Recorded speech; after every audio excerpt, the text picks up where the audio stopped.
ከወደ ትግራይ እየተሰማ ያለው ነገር አስደንጋጭ ነው። ብዙ ወጣቶች ሀሳባቸውን እየገለጹ ይገኛሉ። እሱን የምናየው ይሆናል። ወዲህ ወደ ጎንደር በኩል ያለው ነገር ደግሞ በሎዛ ማርያም ንግስ ነው ወይስ የሙዚቃ ኮንሰርት ነው የሚለውን ነገር ደግሞ ትንሽ ሀሳብ የምንሰጥበት ይሆናል። ከክብረ ክህነትና ከክህነት አገልግሎት ጋር ተያይዞ ሊደረግ የሚገባው ጥንቃቄና ሊቃነ ጳጳሳት እንዴት ነው ክህነት መስጠት ያለባቸው የሚለውን ነገርም ሰብሰብ አድርገንላችኋል። የልጅ አስተዳደግ እንዲሁም ደግሞ ሌሎችን ቪዲዮዎችን ሰብሰብ አድርገን ይዘንላችሁ መጥተናል። ሰላም ሰላም እንደምን አላችሁ ውድ ተመልካቾቻችን። እንግዲህ ይህ የዩቲዩብ ቻናል አዲስ እንደመሆኑ መጠን እንድታበረታቱን ይገባል። በዋናነት ማህበራዊና መንፈሳዊ የሆኑ ጉዳዮችን አንስተን የምንወያይበት የምንማማርበት እንዲሁም አብረን መንፈሳዊ ህይወታችን የምናሳድግበት የዩቲዩብ ቻናል ነው። ከፕሮፋይሉ አጠገብ ሰብስክራይብ የምትል በተን አለች። እሷን ነካ ማድረጋችሁን አትርሱ። ቤተሰብ ሁኑ። እንዲሁም ደግሞ ላይክ፣ ሼር፣ ኮመንት ማድረጋችሁ አይረሳ እንላለን። አሁን በቀጥታ ወደ ቪዲዮ ልውሰዳችሁ።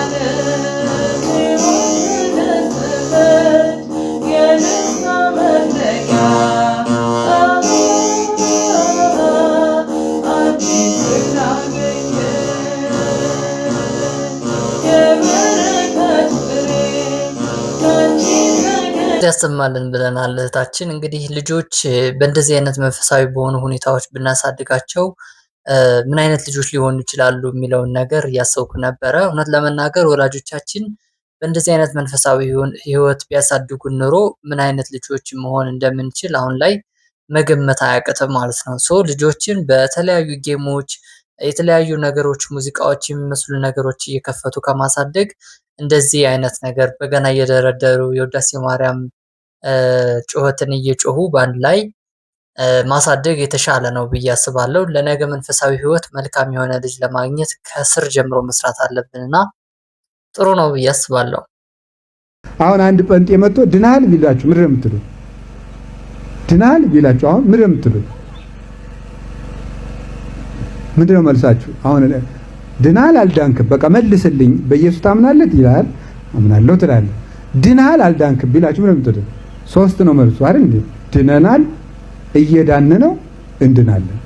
መልሱ ይሄ ኦርቶዶክሲ ሳሊቬሽን የሚባለው ይሄ ነው። ኦርቶዶክሳዊ መዳን የሚባለው ይሄ ነው። ድነናል፣ እየዳን ነው፣ እንድናለን። በፕሮቴስታንት ግን ድኛለሁ፣ በቃ ጨረሰ። ድኛለሁ ነው የሚለው።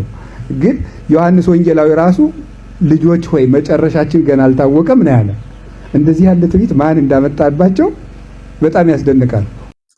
እንግዲህ ኦርቶዶክሳዊ ሳልቬሽን ላይ ሶስት ነው የድህነት ጉዳዩ ማለት ነው። እውነት ነው፣ ክርስቶስ አንዴ በመስቀል ኃጢአታችንን ድል አድርጎታል። ኃጢአታችን ደምስሶልናል።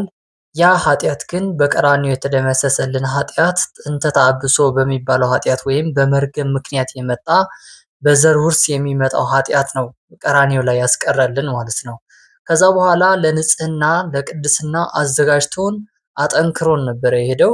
ግን በቤተክርስቲያናችን አስተምሮ መሰረት ሰው ግዴታ ስራ መስራት አለበት። መልካም ስራና እምነት ግዴታ ስለሆነ ስራችን ምን እንደሆነ ከዛ በኋላ ይታያል ማለት ነው። ስራችን በጎ ከሆነ መዳናችንን እየፈጸምን እንሄዳለን ማለት ነው። በእያንዳንዷ ቀን የምናደርጋት ስራ፣ በእያንዳንዷ ቀን የምንፈጽማት ተጋድሎ የድህነታችን ነችና ድህነታችን እየፈጸምን ነው የምንሄደው። ታዲያ እንድናለን፣ ድነናልም እንድናለን የሚለው ደግሞ የመጨረሻ በክርስቶስ በትንሣኤ ጉባኤ ጊዜ መዳናችንን በእርግጥም እናረጋግጣለን። በቀኙ ቁመን ከክርስቶስ ጋር አብረን እንሆናለን ማለት ነው። ፈጣሪ ያኔ በቀኙ ለማቆም ያብቃል።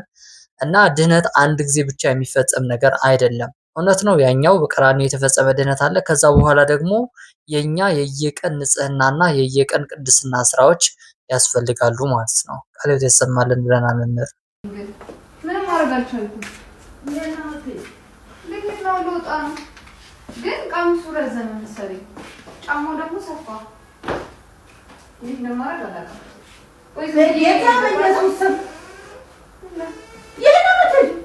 እዚህ ጓደኞቼ ጋር ነው ተታለ ቀሚሴ ነው የትኛው?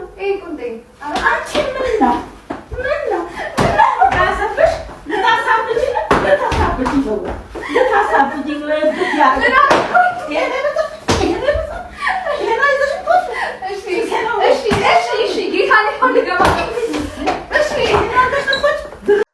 ልጅቷ ወደ ጓደኞቿ ልትሄድ ነበረ። አለባበሷ ደግሞ እንዳያችሁት ነው እና ማዘር በጣም የሚገርም ነገር ነው ያደረጉልን። እውነት እንዲሁ በየአደባባዩ እና በየታክሲ ሰራው ሁሉ እንደዚህ የሚያስቸግር ለሰው ልጆች ውድቀት ምክንያት የሚሆኑ ሴቶች፣ ያለባበስ ችግር ያለባቸውን ሴቶች እየወጡ ቢያስተካክሉልን ምን አለበት?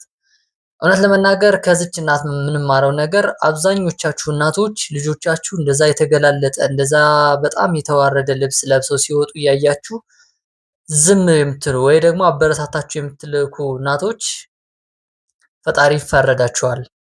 ለአንድም ወጣት ወይ ለአንድ ወንድ ልጅ መሰነካከያ መሆን ነውና መሰነካከያ መሆን ደግሞ በጣም ከባድ የሆነ ኃጢአት ነው።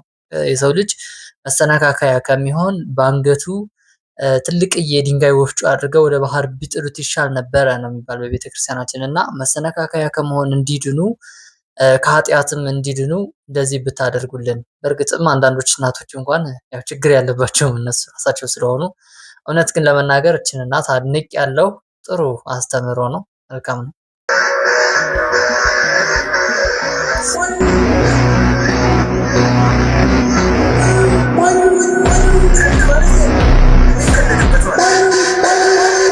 ቀልድ ማለት ይሄ ነው። እዚህ ቪዲዮ እንዳያችሁት እንግዲህ እዩ ጩፋ ሲያልፍ እናቶች ይነኩትና እንደ በረከት ለማግኘት ማለት ነው እና የሚያደርጉትን ነገር እያያችሁ ነው። ግን እኔ በጣም የገረመኝ ነገር ባይዘው ሌላ ቤተ እምነት ጣት ከመቀሰር ይልቅ እኛ ቤትም እንደዚህ አይነት ነገሮች የተለመዱ ነው።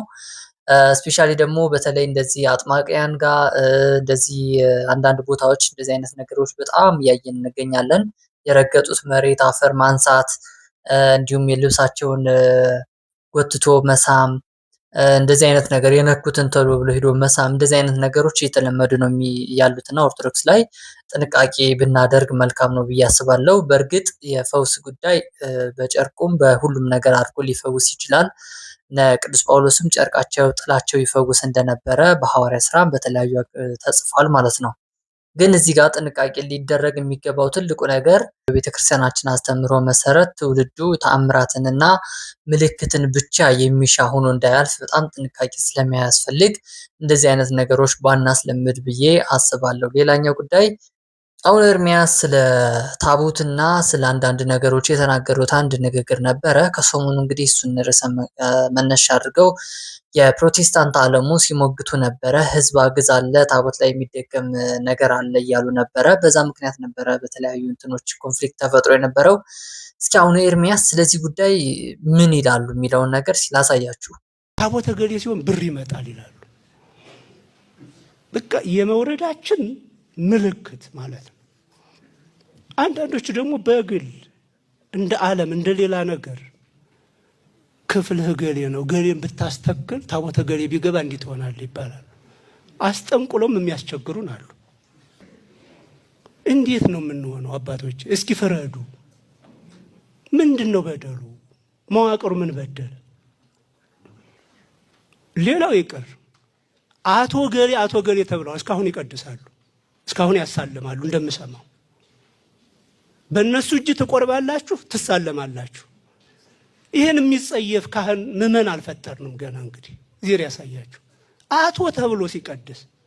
ከሰሞኑ በተለይ በፕሮቴስታንቱ ዓለም ኦርቶዶክስን ሲያስተች የነበረ አንድ ነገር ነበረ። እሱ ደግሞ ፓስተር ትዝታው በታቦታት ላይ የሚደገም ህዝብ አግዝ የሚባል ድጋም አለ። ያ ማለት ደግሞ ህዝቡ ወደ ቤተክርስቲያኑ እንዲመጣና የተለያዩ ነገሮች ኮንትሪቢዩት እንዲያደርግ የሚያደርግ ድጋም ነው ብሎ ነበረ። በዚህም እንግዲህ ብዙ ወንድሞቻችን መልስ ለመስጠት እየሞከሩ ነበረ፣ ምንም እንኳ የተሳካ መልስ ባይኖርም። ነገር ግን እዚህ ቪዲዮ እንዳየሁት ከሆነ አንዳች የሆነ ችግር አለ ቤተክርስቲያን ውስጥ ማለት ነው። እውነት ለመናገር ቤተክርስቲያን ውስጥ ቤተክርስቲያኗ እንደ መዋቅር ወይም እንደ ሃይማኖት የምታስተላልፈው ወይ የምታስተምረው ምንም ነገር ባይኖርም ነው በዚህ በመጥፎ ነገር ዙሪያ ማለት ነው በድግምት በመተት ዙሪያ ምንም ታስተምረው ባይኖርም ቤተክርስቲያኗ ውስጥ ያሉ አንዳንድ ሊቃውንት ወይም አንዳንድ አገልጋዮች ግን በጣም መጥፎ የሆኑ ነገሮች ልማዶች ያደርጋሉ ማለት ነው። በታቦቱ ላይ ስጋና ደሙ ላይ የሚያደርጓቸው የተለያዩ ነገሮች አሉ። ይህ በውስጥ የምታውቁ በደንብ ታውቁታላችሁ። ግልጽ ነው የምናወራው። ሰዎችን ነው የምንቃወመው እንጂ ቤተክርስቲያኗ ችግር ስላለባት ወይ ደግሞ መዋቅሩ ችግር ስላለበት አይደለም። እንደሰማችሁት አሁን አንድ ታቦት አሁን ላይ እየተለመደ የመጣ ነገር አለ። የቅድስት አርሴማ ታቦት፣ የቅዱስ ሚካኤል ታቦት፣ እነዚህ ታቦታት በየአካባቢው በጣም የሚተከሉ ታቦታት ናቸው ማለት ነው። ይህ የሆነበት ምክንያት በጣም ምዕመኑ ስለሚወዳቸው በጣም በምዕመኑ እይታ ዘንድ ጥሩ ተብለው ስለሚታሰቡ ብር ያስገኛሉ ተብሎ ስለሚታሰብ በእያንዳንዱ ታቦት ውስጥ ድርብ ታቦታት እየገቡ በሚገርም ሁኔታ ማለት ነው እና አንዳንድ ጊዜም ብር ያስገኛል ተብሎ የሚመጡ ታቦታት አሉ። እንዲሁም እንደሰማችሁት በጥንቁልና በምናምን አድርገውም ታቦታት ለማስገባት የሚሞክሩ በጣም የተለያዩ ምዕመናን አሉ፣ ማህበረ ካህናት አሉ እና ከእንደዚህ አይነት ነገር ልንጠበቅና ልንማር ይገባል። ቤተክርስቲያን እያስተቻት ያለው ትልቁ ነገር ቤተክርስቲያኗ ውስጥ ያሉ መጥፎ ሰዎች መጥፎ አመለካከት ነው ቤተክርስቲያኗ ታደርገዋለች ተብሎ የሚታሰብብንና ላይ በጣም ትኩረት ብናደርግላለሁ። መምህር ቃለ ሕይወት ያሰማልን ብለናል። እስኪ ወደ ቀጣይ ቪዲዮ እንሂድ። ስጋው ደግሞ ኪኒን አይደለም እንደው ልጆቻችን እያንጠለጠለ አሁን ለኪኒን አድርገን ቆጥረናል ብዙዎቻችን። ቅዳሴው ሲጀመር የለንም ልክ ቁርባኑ ላይ መተን እንደ ኪኒን ውጦ የመሄድ አይነት ነገር በቃ ልጆችን በቢጃማ እያንጠለጠልክ ይዘህ መተህ ልክ እዚያ ላይ አስገብቶ ማቅረብ። ይሄ ማለት መድኃኒት መሆኑን ሳይሆን እንደ ኪኒን ቶሎ በልቶ ጠጥቶ እንደሚሄድ አይነት እንዴ ከቤተልሔም የጀመረው የክርስቶስ የማዳን መንገድ ወደ ቤተ መቅደሱ ገብቶ በቀራኒዮ ላይ አብረ ተገኝተ ቅዳሴ እኮ ማለት ቀራኒዮ ነው አይደል? ሲጀመር ከቤተልሔም የሚመጣው እኮ የክርስቶስ የድነቱ መንገድ የተጀመረው ከየት ነው? ከቤተልሔም እኮ ነው። አያው ቤተ መቅደሱ ውስጥ ያቀራኒ ሆኖ ስጋው ደግሞ በሚፈተትበት ቦታ ተገኝተ በዚያ ድነት ውስጥ አብረ ህይወት እንድታገኝ መማጸን መሮጥ መታገል ነው እንጂ እንደው ድርገት ሲወርድ ብቻ መተ እንደ ኪኒን ተቀብሎ መሄድ ይሄ አንዱ በጣም አደገኛ ነገር ነው። ቃለ ሕይወት ያሰማልን መምህር። እውነት ነው። አሁን ላይ እየተለመደ ያለው ችግር አለ። እናቶች በተለያዩ ምክንያቶች ሊሆኑ ይችላሉ። ምክንያቶችን አነሳቸዋለሁ። ቅዳሴ ላይ አይገኙም። ግን ልክ እግዚኦ ተብሎ ሲጨረስና ድርገት ሲወርድ ቅዱስ ቁርባን ላይ ቶሎ ብለው ተራሩጠው ህፃናትን ይዘው ገብተው አቁርበው ቶሎ ደግሞ ወደ ቤታቸው የሚመለሱ በጣም ብዙ ትንሽ ብቻ እንዳይመስላችሁ በጣም ብዙ በርካታ እናቶች እንደዚህ እያደረጉ ይገኛሉ። ከዚህ ጋር ተያይዞ ማንሳት የምፈልገው ቅዳሴ ላይ ደግሞ በተለይ እያቋረጡ የሚወጡ እያቋረጡ የሚገቡ ምናምን በጣም ብዙ በርካታ ወጣቶች እያየን ነው የምንገኘው እና እዚህ ጋር ትኩረት እንዲደረግበት ባካችሁን ወጣቶች በቅዳሴ መሃል መውጣት መግባት የተከለከለ ነው። የእግዚአብሔር መላእክት በቅዳሴው ጊዜ ምናልባትም የተመዘዘ ሰይፍ ይዘው በየበሩ ይቆማሉ። እንዲሁም ደግሞ ለቅዳሴው ክብር ሲባል ቀራንዮ የፈሰሰው ደምና ስጋ ሲባል በዛ ይቆማሉና ከመቅሰፍትም እንድትድኑ ከመጥፎ ነገርም እንድትድኑ አሳስባለሁ። ግን ወደ ህፃናቶቹ ስመለስ ህፃናት የምታቆርቡ እናቶች ቀደም ብላችሁ ተገንታችሁ ቅዳሴውን አስቀድሳችሁ ህፃናቶቹ ቤተክርስቲያን ውስጥ ምንጣፍ ነገር ይዛችሁ መታችሁ ማስተኛት ትችላላችሁ። ችግር የለውም። የግዴታ ቆሞ ማስቀደስ የለባቸውም እና ልክ የቅዳሴ ሰዓት ሲደርስ ጊዜው ሲባል ቀስቅሳችሁ ማቅረብ ትችላላችሁ እንጂ እንዲሁ እንደበረሩ ከቤት ሄዶ ዝም ብሎ እንዳሉት እንደ ኪኒን ወይም እንደ ክትባት ቶሎ እንትን ብሎ መመለስ የለም። እውነት ነው። ስጋው ደግሞ ኪኒን ነው። ለታመሙት ፈውስ የሆነው ትክክለኛው መድኃኒት የቀራንዮ መድኃኒታችን እሱ ነው። ግን ትንሽ ማስቀደስ የሚባለውን ነገር ትንሽ ምስጢር መካፈል የሚባለውን ነገር አለና እሱ ላይ ትኩረት ብታደርጉበት አሳስባለሁ። ቃለ ሕይወት ያሰማልን። ሰይጣንን በቀላሉ ማግኘት ትችላለህ። በቃ ማግኘት አለብኝ ሰይጣን። አዎ አሁን ፌስ ሰይጣን እንዴት ላድርግ አልኩት። እሺ እኔ በቃ እዚህ ዓለም ላይ ዝም ብሎ እንደ የትኛውም በልቶ ጠጥቶ ተኝቶ ተነስቶ መኖር ምቾት አይሰጠኝም። በቃ ከዛ ሰይጣን ጋር አለመኖርን ነው የምፈልገው። ሰው ሰይጣን ጋር ሄድክ? ከቆይ ከዛም በኋላ ሌሊት ዝም ብለው ገደል ወንዝ ያለበት አካባቢ 9 ሰዓት ላይ ተነስተ ሄደ እንትን ብትለው ይገለጥልሃል አለ። ኦኬ አፍተር ዶስ ያ ቤት መጥቼ ቁጭ ያልኩ እንቅልፍ እምቢ ብሎኛል። 8 ሰዓት ከ40 ምናምን ማለት 20 ጉዳይ ምናምን ነው ለ9 ሰዓት ሳይ እንቅልፍ እምቢ ብሎ ያን ሰይጣን እጄ ለምን አልፈልገው ብሎ ወጣ ብዬ ወጣው። የሆነ ገደላማ ቦታ አለ፣ ፏፏቴ፣ ትልቅ ፏፏቴ ነው፣ ጫካ ነው፣ ጭር ያለ ነው። መጣው። ጨለማ ማለት ለኔ ምንም ነው። ምድር ገጽታዋን ስታዞር የሚፈጠር ነገር እንደሆነ አውቄዋለሁ እሱ። ከዛ ጨለማ ህዝቡ እንደሚያስበው እንዳልሆነ፣ አብዛኛው ሰው እንደሚያስበው እንዳልሆነ አውቄያለሁ። ስለዚህ አሮን ኬር ባይሆን እንስሶች ይመጣሉ ምናምን፣ እንስሳም አይመጣም አውቃለሁ። ጅብ ብትመጣ ነው ጅብ ሃይ ሃይ ብትል ትሄዳለች። ቀላል ሲምፕል እንስሳ ነች።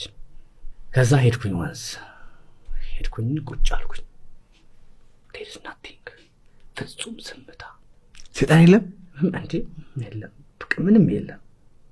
አልፈራህም? ቆይ አይ ፍራቻ አለ። ቢመጣ እኔ ማውራት ነው የፈለግኩ ያለው። ይህ ከፈለገ የፈለገው አድርገው ይሄድ ጉዳዩ። ሪስክ ወስጃለሁ። ላይፍን አንደርስታንድ ለማድረግ ራሴን ሰጥቻለሁ። ህይወትን አንደርስታንድ ለማድረግ ዋጋ እየከፈልኩ እንዳለ አውቃለሁ። አፍቶዶስ ውስጤ ይሰጋል። ቁጭ አልኩኝ። የተወሰነ ደቂቃ ተቀመጥኩ። የተፈጠረ ነገር የለም። እሺ ልብስ አውልቄ ልግባ ውሃ ውስጥ። ልብስ አውልቄ፣ ፏፏቴ ነው፣ ክረምት ነው፣ በጣም ብዙ ነው ውሃው ራሱ። ገባው። ትልቅ ፏፏቴ፣ ቪዲዮን አሳያለሁ። ገባውና ሰይጣን መጣብኝ። ተለኝ የሆነ ነገር፣ የሆነ ቀንድ ያለው ጭራ ያለው ያዘኝ። በቃ እያወቅኩ መጥቶ ውሃ ውስጥ እያለ ውሃ ውስጥ ስገባ ማለት እሺ፣ ትንሽ የፍራቻውም ይሄ ማህበረሰቡ ሰይጣን ቀንድ አለው እንዲህ ያለው ትልቅ ረጃጅም ጥፍር ያለው ምናምን ይሄ ፒክቸር አለ አእምሮዬ ውስጥና ውሃ ውስጥ እንደገባው ቅዝቃዜውም ሌላ ስቴት ላይ ውሃ ይወስድ የለ ጨለማ ነው፣ የሆነ ኮንፊውዥን አለ ውስጥና በቃ እኔ በህይወቴ ላይ ፈርቼ ማላቀውን ያህል ፈራው። ህይወቴ ተረበሸች። በቃ የምሬን ነው። ያንን ፒክቸር አየሁ ነው ወጣው ከውሃ ውስጥ። እሺ ውሃ ውስጥ ሲገባ ነው የሚመጣ ሰይጣን። ከዛ ወጣው ፈራው። ተመልሶ መግባትን ፈራው ነው የሆነ መሰላችሁ። ልጁ ሰዎች ሲያወሩ ሰይጣን ታገኛለህ በሌሊት ብትወጣ ምናምን ብለውት ነበረና ቼክ ለማድረግ ነበር የወጣው ማለት ነው። አገኘዋለሁ አላገኘውም። ወጣ፣ ሞከረ። ከባህሩ ውጭ እያለ አልመጣም። ከዛ ማይንዱ ላይ ሰዎች የነገሩት ነገር አለ። የሰይጣን ካራክተር ምን እንደሚመስል፣ ሰይጣን ራሱ ምን እንደሚመስል የነገሩት አንድ ነገር ነበረና እሱን ይዞ ልክ ውሃ ውስጥ ሲገባ አእምሮ ውስጥ ያለው የተፈጠረው ሰይጣን መጣ ማለት ነው እንጂ አክቹዋሊ ሰይጣኑ አልመጣም ነው። ልጁ እያለው ያለው ግልጽ ነው። አእምሮ ውስጥ ሰዎች የፈጠሩት የሆነ ሰይጣን አለ፣ ውስጥ ያስገቡበት የሆነ የሰይጣን ካራክተር ስላለ ልክ እሱን እያሰበ ውሃ ውስጥ ሲገባ ሰይጣኑ መጣ ማለት ነው። ከዛ ተደናግጦ ልክ ከውሃው ሲወጣ ደግሞ ሰይጣኑ የለም። እና እዚህ ጋር ምን መሰላችሁ የሚያስተምረን ማለት ነው፣ ሰዎች አእምሯችን ውስጥ የሚያስገቡት መጥፎ ነገር ልክ የሆነ ሰዓት ላይ ምን ያህል አታክ እንደሚያደርገን፣ ምን ያህል እንደሚጎዳን ነው የሚያሳየው ማለት ነው። ልክ በገጠሪቱ የሀገራችን ክፍል አብዛኛው ሰው ሲሞት ሴቶች ስፔሻሊ ሴቶች በጣም የሆነ እንደ ዛር መንፈስ ነገር ምናምን ይቀሰቀስባቸዋል። እንደ እብደት ነገር የሚያደርጋቸው ነገር አለና ይህ ነገር ከምን ጋር የተያያዘ መሰላችሁ? አክቹዋሊ ሰይጣን ስላለና በጣም ስለጎዳቸው ወይ ስላጠቃቸው ሳይሆን ሰዎች በዘር ያመጡት የሆነ ጫና አለ ማለት ነው። የሆነ የዛር መንፈስ አለብን፣ እንደዚህ ነን፣ በዘራችን እንደዚህ አድርጉ፣ ሽቶ አቅርቡ ምናምን የሚሉት ነገር አለና ከዛ ጋር ተያይዞ ማይንዳቸው ላይ የተሰራ አንድ መጥፎ የሆነ ነገር አለ። እሱን ነው ልክ ቀኑ ሲደርስ እያስታወሰ ሰይጣኑ እንዲመጣ ወይ ደግሞ ውስጥ የተቀበረው ማንነትን እየወጣ እንዲያሳይ የሚያደርገው እንጂ አክቹዋሊ ሰይጣን እኛ በውስጣችን የእግዚአብሔር መንፈስ ስላለ ሰይጣን ደፍሮ ያን ያክል በዚህ ልክ እንትን አይለንም ማለት ነው። መንገድ ስናሳየውና እንደዚህ አይነት ፍርሃቶች ውስጣችን ስንቀብር እንደሆነ ነው የሚያጠቃን በዛ ጊዜ ነው ማለት ነው። ሰው ጥንቃቄ ማድረግ ያለብን ሰዎች ላይ የምናስተላልፈው ህፃናት ላይ ሰይጣን መጣ እንደዚህ ምናምን የምትሉ ሰዎች ጥንቃቄ እንድታደርጉ ፈልጋለሁ። ገጠሩ አብዛኛው አሁን ላይ በጣም እየተጎዳ ያለው በእንደዚህ አይነት ነገሮች። ከተማ ላይ ያሉ ሴቶች ምንም አይሉም። ማንም ሞተ ምንም ነገር የለም። ጸበል ገቡ ምን አይጮሁም ምን አይሉ። ያ የሆነው ምክንያት በእንደዚህ አይነት ችግር ስለሚሆን ነው ማለት ነው።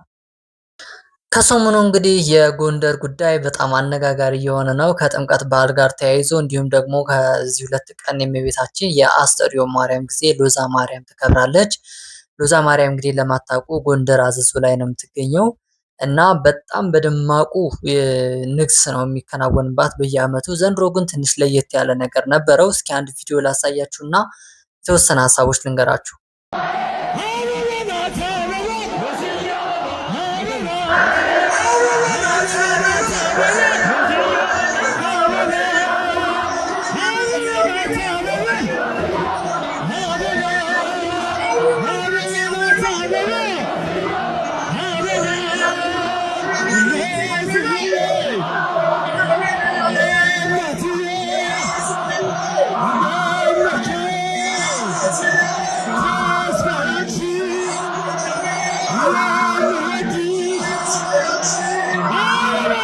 እንግዲህ እንደምትመለከቱት የወጣቶቹ ጭፈራ መሃል ላይ ያሉ በትር በትር ምናምን የያዙት በጣም ነው የሚጨፍሩት ማለት ነው። እና ይኸው እውነት ለመናገር እዚህ ጋር የተመለከትኩት መዝሙር አይደለም፣ ለኔ መዝሙር አይደለም። እውነት ለመናገር ነገርየው ዘማሪው መዝሙር ያለ ይመስላል፣ ግን ሌሎቹ ወደ ጭፈራ ቀይረውት ነው የስጋዊ ፍላጎታቸውን ነው እያስደሰቱ ያሉት። እና ሎዛ ላይ ሊቃነ ጳጳሳት አልነበሩም። እውነት የጎንደር ሊቃውንት አልነበሩም። ያ ሁሉ መምህራን፣ ያ ሁሉ ተማሪ፣ ያ ሁሉ ሊቃውንት ምንድን ነው የሚሰሩት? እንደዚህ ጭፈራ በአደባባይ በቤተ ክርስቲያኑ ፊት።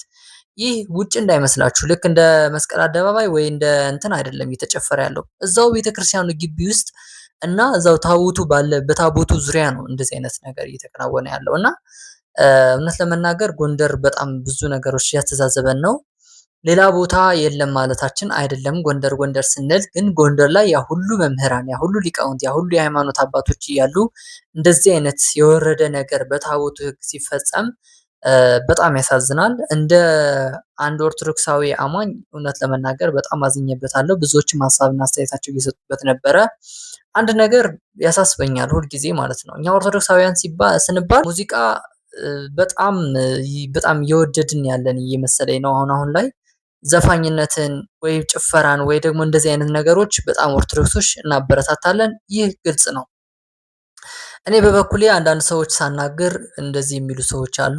የሀገር ውስጥ ሙዚቃዎች፣ የሀገር ውስጥ ዘፈኖች እንደዚህ አይነት ነገሮች ችግር የለውም ባህልም ስለሚያግዝ ምናምን የሚሉ ነገሮች አሉ። ግን ይህ ተገቢ አይደለም። ማንኛውም ሸሸም ገዳይ የሚሆን ኃይሉ ጋር ሂፕሆፕ እና ክራፕ የሚሆን ምንም ነገር ሙዚቃ ነው ሙዚቃ ነው በቤተክርስቲያናችን። ከዚህ ጋር ተያይዞ ዲያቆን ሄኖክ ኃይሌ የሚያስተማረው አንድ ነገር ነበረ እና እሱን ገብታችሁ ማየት ትችላላችሁ።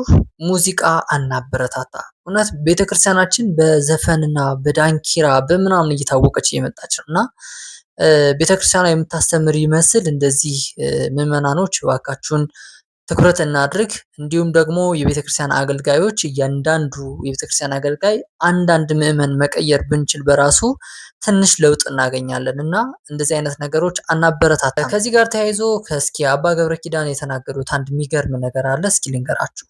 ሃይማኖታዊ ባህል ሊኖር ይችላል። ባህላዊ ሃይማኖት ግን የተከለከለ ነው። ሃይማኖትን ሰው ባህሉ ጠባዩ ማድረግ ይችላል። ኑሮው፣ ንግግሩ፣ አለባበሱ በአጠቃላይ ሃይማኖቱ ሊሆን ይችላል። ግን ባህል ግን ሃይማኖት አይደለም።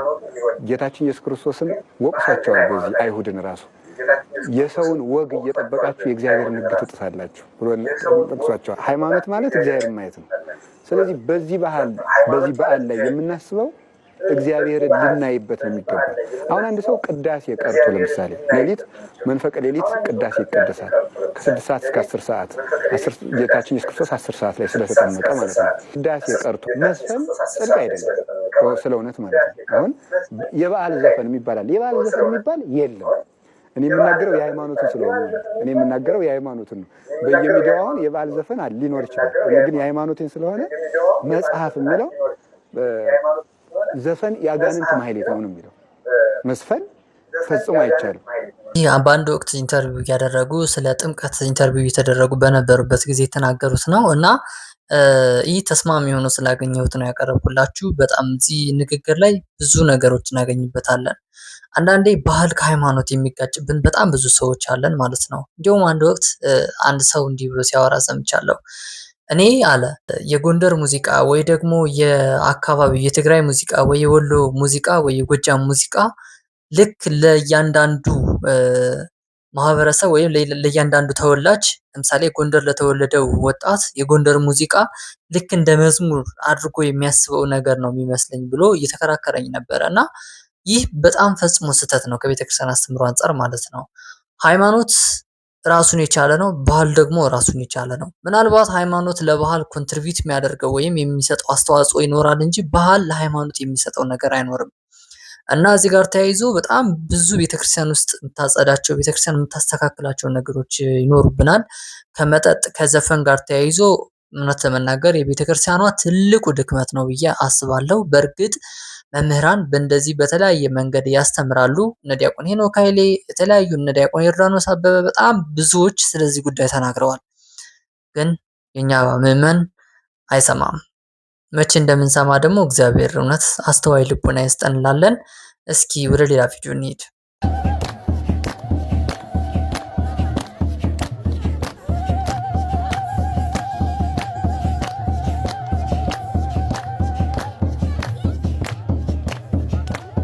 ይህ የምታዩት ነገር እንግዲህ በቅዱስ ላሊበላ የስርዓተ ንግስ ላይ እየተደረገ ነገር ነው።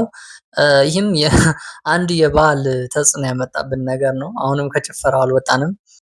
መንፈሳዊነት ሳይገባ ስትመነኩስ ወይም ደግሞ የእግዚአብሔር ማንነትና ምንነት ሳትረዳ የምንኩስና ህይወት ምን እንደሆነ ሳይገባ ወይ ባልህ ስለሞተብህ ወይ ደግሞ የሆነ ሰዎች ሲመነኩሱ ስላየህ ወይ ደግሞ የሆነ ነገር ሲፈጠር ተፈጥሮ ስትመነኩስ ልክ ዳንኪራና ሙዚቃ የተነሳ ጊዜ የድሮ ማንነት ይመጣብህና እንደዚህ ያደርጋል። ወደ ጥልቁ ይወስደው ነበር አይደለም የሚለው ልክ ወደ ጥልቁ ይወስዳቸዋል ማለት ነው። ይህ ትልቅ ችግር ምንድነው? በጣም ብዙዎች ወደ ምንኩስና ህይወት ሲሄዱ በደንብ አይማሩም ማለት ነው። ስለ ምንኩስና ህይወት ቀድመው አያነቡም። አረጋዊ መንፈሳዊ የገድላቱ ሐዋርያቱ ታሪክ እንዳጠቃላይ የመነኮሳቱ የእነ አባ መቃርስ የእነ አባ እንጦንስ ገዳማውያን ህይወት ምን እንደሚመስል ሳይረዱ ነው የሚመነኩሱት ማለት ነው። ይህ ደግሞ የማን ችግር ነው? የገዳሙ ችግር ነው። በደንብ አሞክሮ ሰጥቶ በደንብ አስተምሮ ማመንኮስ ነበር የሚገባው እንጂ ማንም ባሉ ስለሞተበት ወይም ማንም እዚህ ህይወት ትንሽ ከበድ ያለ ፈተና ስለመጣበት ይመነኩሳል። ከዛ የሆነ ሰዓት ላይ ሲመቸው ደግሞ አሸሽም ገዳሚ ትዝ እያለው እንደዚህ አይነት ነገር ያደርጋል ማለት ነው። እንግዲህ እንዳያችኋቸው በጣም ዋና ጨፋሪዎቹ ሁለቱ መነኮሳት ናቸው። ያ ማዮች ናቸው እንደምታስቡት ማለት ነው። ቤተክርስቲያን ትኩረት አድርጋ ልትሰራ ይገባል ብዬ ከማስበው ትልቁ ነገር እዚህ ላይ በጣም ትልቅ ትኩረት ማድረግ አለብን።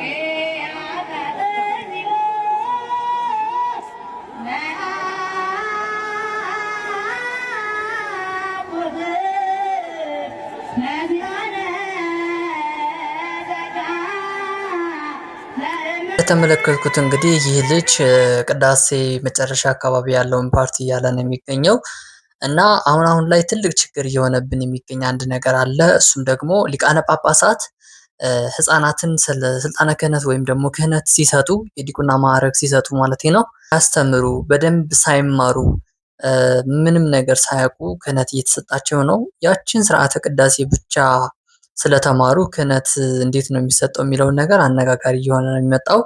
እሱም ደግሞ ስርዓተ ቅዳሴውን በስነ ስርዓት አይደለም ጩኸቱ የሚያዘው ያው እንደተመለከታችሁት ነው። ምልክት ምናምን የሚባል ነገር የለም። ዝም ብሎ እንደመጣለት መጮህ ነው ማለት ነው።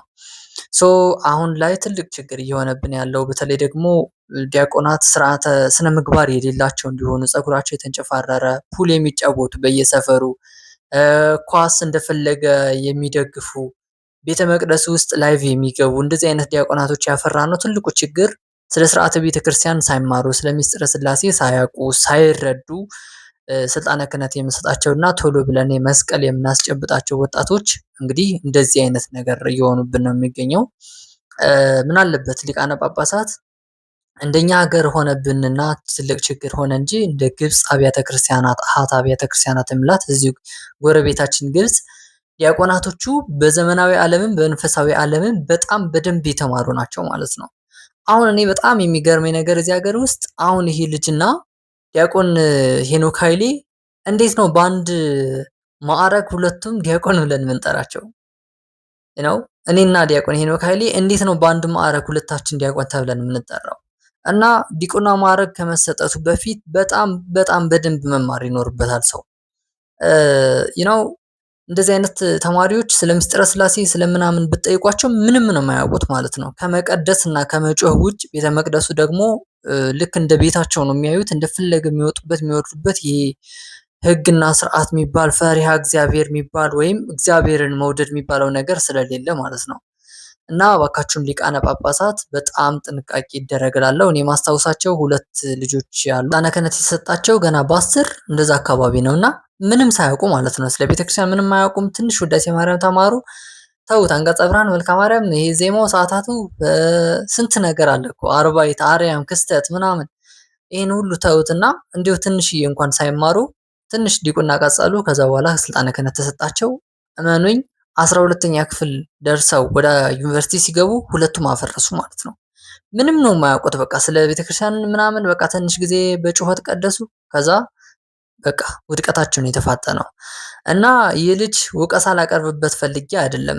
ነገር ግን አጀማምሩና አኳኋኑ ምናምን ያለው ነገር ለሾው ስለሚመስል ትንሽ ጥሩ ያልሆነ ነገር እየተከሰተ ነው የሚገኘው እና ባካችሁን ሊቃነ ጳጳሳት እንዲሁም ደግሞ ህዝበ ክርስቲያን ልጆቻችሁን ስታስተምሩ ልጆቻችሁን የክህነት ማዕረግ ሲሰጣቸው በደንብ መማራቸውን አስታውሱ። ምክንያቱም እነዚህ ነገ ተጠያቂ ነው የሚሆኑት፣ ለቤተ ክርስቲያናችን ቋሚ የሚሆኑት እነዚህ ናቸውና በደንብ ትኩረት ይደረግበት እላለሁ።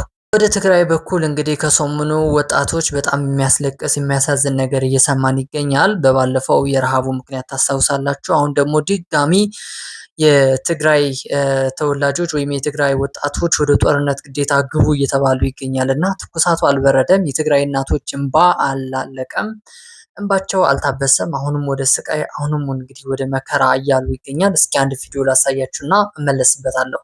ጦርነት አያስፈልግም እና አሁንም ድረሱልን በእናታችሁ። ብዙ ሰው እየመከብን ነው። እግዚአብሔርን በጣም ነው የደበረኝ። በቃ ከአሁን በኋላ ጦርነት ይቅርብን። በቃ በዚህ ጦርነት ምክንያት ስንት ወንድሞቻችንና ስንት ህፃናቶች በራብና ተርቦ እየሞቱብን ናቸው። በቃ ከአሁን በኋላ ሶፋር ጦርነት አያስፈልግም። እኔ ራሴ ስፖርተኛ ነበርኩኝ። በቃ ስፖርቱን ትቼ በቃ ለማገስ የተራራጥኩኝ ነው። በጣም ነው የሚያሳዝነው። እግዚአብሔርን በጣም ነው የደበረኝ። በቃ እግዚአብሔር ለመኖር ማለት ነው እና አሁንም ድረሱልን በእናታችሁ። ብዙ ሰው እየመከብን ነው። በቃ በቃ እኔ አልቻልኩም። በቃ ቻው። ወጣት ድምጽ እውነት ለመናገር የመላው የትግራይ ወጣቶች ድምጽ ይሆናል ብዬ አስባለሁ። ከዚህ ወጣት ድምጽ ጀርባ የእናት ለቅሶ፣ የህፃናት ረሃብ እንዲሁም ደግሞ የአባቶች አንጀትን አጥፎ የመቀመጥ ነገሮችን አስተውልበታለሁ። እውነት ለመናገር ትግራይ እስከመቼ ድረስ በጦርነት እስከመቼ ድረስ በመከራ እንደምትቆይ አላቅም። በአማራ ክልል እንዲሁም ደግሞ በተለያዩ የትግራይ አካባቢዎች በጣም ብዙ ከፍተኛ የሆኑ ረሃቦች፣ በጣም ከፍተኛ የሆኑ መፈናቀሎች አጋጥመዋል። በዚህ በባለፈው የትግራይና በአጠቃላይ የኢትዮጵያ አካባቢዎች በነበረው ጦርነት ማለት ነው። ታዲያ ከዛ ያልተማሩ ኃይሎች የትግራይ እናቶች በአንድ ቤት ውስጥ 3 ልጆቿ ያጣች የትግራይ እናት ዛሬ ለቅሷን ይዛ ረሃቧን ይዛ እንዳታስታግስ ድጋሚ ወደ ጦርነት ግባ ግዴታ ነው የሚል አይነት ነገር አለና እባካችሁን ህዝበ ክርስቲያን ወይ ደግሞ እያንዳንዱ ኢትዮጵያዊ ነገር ይመለከተዋልና እውነት ለመናገር ህዝብ ካሰበበት እያንዳንዱ ወጣት አንሄድም ወደ ጦርነት ይበቃናል፣ ሰላም ነው የምንፈልገው ካለ ማስቆም እንችላለን። ማንም ባለስልጣን ራሱ ሄዶ የሚዋጋ ከሆነ እናያለንና እንተባበር፣ እንተጋገዝ። ሚዲያው ሶሻል ሚዲያው እንዳለ ቲክቶክ፣ ዩቲዩብ እንደዚህ ነገሮች በደንብ የምንጠቀምበት ጦርነትን ማስቆም እንችላለን። በሰላማዊ መንገድ የማይሆንበት ምክንያት የለም። ችግር ካለ ችግር ሊኖር ይችላል። የረሃብ ምክንያት፣ የድንበር ጉዳይ፣ የተለያዩ ነገሮች ሊኖሩ ይችላሉና በሰላማዊ መንገድ እንዲፈታ በሰዎች ውይይት በሰላማዊ መንገድ እንጂ ጦርነት እንደ ድጋሚ የድሮን ድምጽ ድጋሚ የዲሽቃና የመትረየስ ድምጽ መስማት የለባቸውም። እናቶች ምን አደረጉ የሚያለቅሱት፣ ህፃናቶች ምን አደረጉ እጃቸው የሚቆረጡት፣ ጭንቅላታቸው የሚፈርሰው ለምንድን ነው የሚለውን ነገር በጣም አሳሳቢ ነው ማለት ነው። እዚህ ላይ ትኩረት እንዲደረግበት እላለሁ። ዛሬ ያስኩላችሁ ሀሳቦች እነዚህን ይመስሉ ነበረ። እንግዲህ በቀጣዩ ቪዲዮ እስክንገናኝ ድረስ ሰላማችሁ ብዝት ይበልልኝ። ቻው፣ ሰላም ሁኑ።